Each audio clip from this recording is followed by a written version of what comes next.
आज ही Doubtnut app download करें।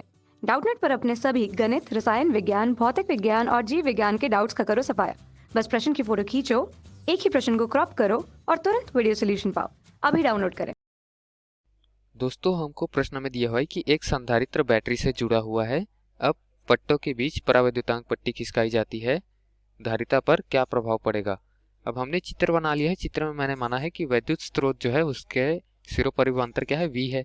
ठीक है, और इससे क्या संलग्न है, हमारा संधारित्र जिनके प्लेटों का क्षेत्रफल क्या है, A है, और बीच की दूरी क्या है, दोनों प्लेटों के बीच की दूरी हमने लिया हुआ है D। अब हमको प्रश्नानुसार क्या पूछा गया है कि परावैद्युतांक की पट्टी खिसकाई जाए तो धारिता पर क्या प्रभाव पड़ेगा। इसके कहने का मतलब है कि पहले इस पे कोई परावैद्युतांक की पट्टी नहीं थी। इसमें k का मान क्या था, k का मान था 1, मतलब बीच में वायु था। हमने मान लिया कि k बराबर 1 है पहले, तो धारिता, और बाद में k मैंने क्या रखा, एक माध्यम का परावैद्युतांक k का जो मान ले लिया वो मैंने बाद में रखा। तो उसके लिए दोनों में धारिता पर क्या प्रभाव पड़ेगा ये हमको देखना है। तो धारिता क्या होता है, मैं सूत्र लिख देता हूँ।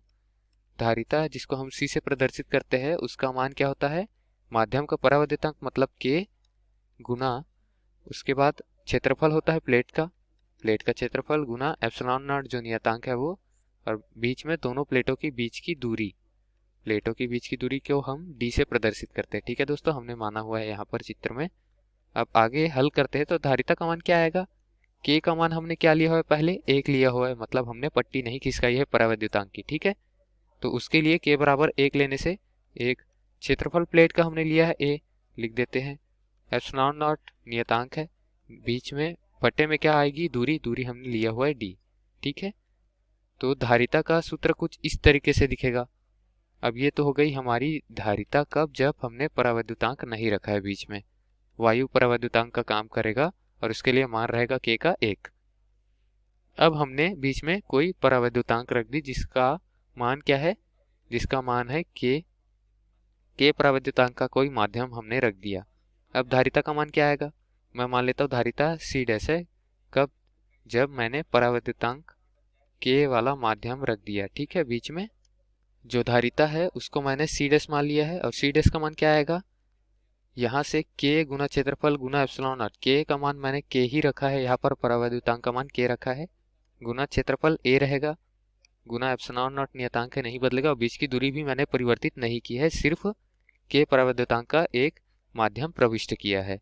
ठीक है दोस्तों, तो नई धारिता क्या आ जाएगी, नई धारिता आ जाएगी k Guna a epsilon not बटे d।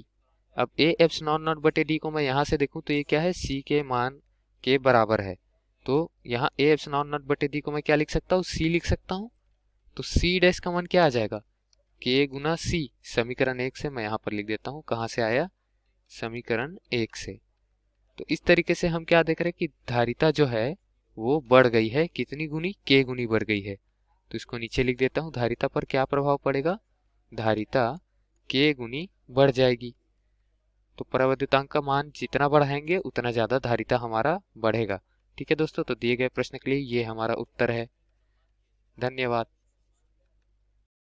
कक्षा 6वीं से 12वीं से लेकर नीट, IIT, JEE वो एडवांस के लेवल तक 1 करोड़ से ज्यादा छात्रों का भरोसा। आज ही डाउनलोड करें डाउटनेट ऐप या व्हाट्सएप करें अपने सारे डाउट्स 8400 400 400 पर।